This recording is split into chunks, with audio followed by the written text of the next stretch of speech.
അങ്ങ് ഡൽഹിയിൽ നിന്ന് എടുത്ത ട്രെയിൻ എറണാകുളം വരെ ഉണ്ടായിരുന്നെങ്കിൽ ഞാൻ ഈ മംഗലാപുരത്ത് എന്തിനാണ് ചാടി ഇറങ്ങിയെന്ന് ചോദിച്ചാൽ വെറുതെ എന്താണ് നമ്മൾ കൊണ്ടുപോയി സാധനങ്ങൾ ഫുള്ള് നാട്ടിലേക്ക് കൊണ്ടുപോയിട്ട് ആ തിരിച്ചു ഇങ്ങോട്ട് കൊണ്ടുവരുന്നത് ആലോചിച്ചിട്ട്. ഇവിടെ എന്തെങ്കിലും വാഷിംഗ് മെഷീൻ ഉണ്ടായിരുന്നുണ്ടെങ്കിൽ രാത്രി എത്തിയ പാടാനെ കുറെ തുണിയൊക്കെ വാഷ് ചെയ്ത് മടക്കി ഒതുക്കി വെച്ചിട്ടാണ് ഞാൻ പോകുന്നത്. സമയമൊക്കെ നോക്കിയിട്ട് എന്തായാലും ഞാൻ വന്ദേ ഭാരത് ബുക്ക് ചെയ്ത് വെച്ചിട്ടുണ്ട്. പക്ഷേ ഇവിടുന്നല്ല കാസർഗോഡ്. അപ്പൊ നമ്മൾ ഇവിടുന്ന് ആദ്യം കാസർഗോഡേക്കാണ് പോകുന്നത്. എന്റെ ഇന്ന് ഭാഗത്തിന് കറക്റ്റ് എന്റെ സീറ്റ് തന്നെ തീരെ തുടങ്ങിയ ഒരു തിമിംഗലത്തെ പോലെ ഒരു കള്ളൂടി മലന്ന് കിടക്കുമായിരുന്നു എന്റെ സീറ്റിൽ. ഒരു ഭാഗത്തിന് ആ വഴി പോയ TTR മൂലം എന്തായാലും പോലീസിനെ അറിയിച്ച് ഞാൻ ഇറങ്ങി അതേ സ്റ്റോപ്പിൽ തന്നെ പുള്ളീനെ ഇറക്കി. വിശപ്പ് വരാൻ തുടങ്ങിയായിരുന്നെങ്കിൽ ഒരു മാജൂസും വാങ്ങിച്ചു പിടിച്ച് ഞാൻ ആ കാസർഗോഡ് സ്റ്റേഷനിൽ കുത്തിപ്പിടിച്ചു. അങ്ങനെ കുറെ നാൾ പ്ലാൻ ഇട്ട ശേഷം ഞാൻ ആദ്യമായിട്ട് വന്ദേ ഭാരത് ടിക്കറ്റ് ബുക്ക് ചെയ്യുന്നത്. എന്താ ഒരു ഭാഗ്യം നോക്കിയിട്ട് ഇത് ഏത് സാധനത്ത് ഇവിടെ ആരെ കൊണ്ടുവച്ച് എന്താ ഒരു കഷ്ടകാലം. ഇടവെട്ടാണ്ടിരുന്നതിന്റെ കാലം പാമ്പ് അടിച്ചെന്ന് പറയുന്ന അവസ്ഥയാണ്. പിന്നെ ഇപ്പൊ പറഞ്ഞിട്ട് കാര്യമൊന്നുമില്ല, ഇവിടെ തന്നെ ഇരിക്കല്ലേ ഇപ്പൊ എന്താ ചെയ്യാ. അങ്ങനെ നമ്മൾ വീട് തിരിഞ്ഞ് ഞാൻ ആദ്യം തന്നെ കാണുന്ന കാഴ്ച എന്ന് പറഞ്ഞാൽ എന്റെ പ്ലാൻ ലൂബറായ അമ്മ ഇവിടുന്ന് കുറെ പുതിയ ചെടികൾക്ക് വാങ്ങിക്കൊണ്ട് വെച്ചിരിക്കും. അങ്ങനെ തന്നെ നമ്മൾ കയറാൻ നിന്നപ്പോഴാണ് ഇരിക്കും തൊച്ചമഞ്ചൻ. അവൾ എന്നെ കണ്ണിൽ എണ്ണ വെച്ച് കാത്തിരിക്കുന്നു. സത്യം പറഞ്ഞാൽ അവളെ മിസ് ചെയ്ത് എനിക്ക് നല്ലോണം മനസ്സിലായി. അപ്പൊ ഞാൻ അവളെ പിടിച്ച് 2 ഉമ്മ വെച്ച് 2 പീച്ചും പീച്ചിട്ട് അവളെ വിട്ടു. അപ്പൊ ഞാൻ ഹാപ്പി, അവള് 14 ദിവസം ട്രിപ്പും കഴിഞ്ഞ് വന്നപ്പോൾ ആകെ ക്ഷീണിച്ച് കൊരഞ്ച് കോലൊക്കെ പോയല്ലോ കുഞ്ഞെന്ന് പറയും. മമ്മി ഇവിടെ ഉണ്ടായിരുന്നു. മമ്മി എന്ന് പറഞ്ഞാൽ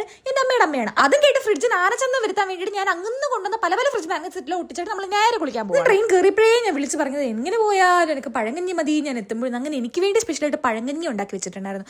ഇത് കുടിച്ചപ്പോണ്ടല്ലോ എന്റെ പൊന്നേ 10 പേറ്റ സുഖമായിരുന്നു. അപ്പൊ അത്ര തന്നെ. ബൈ.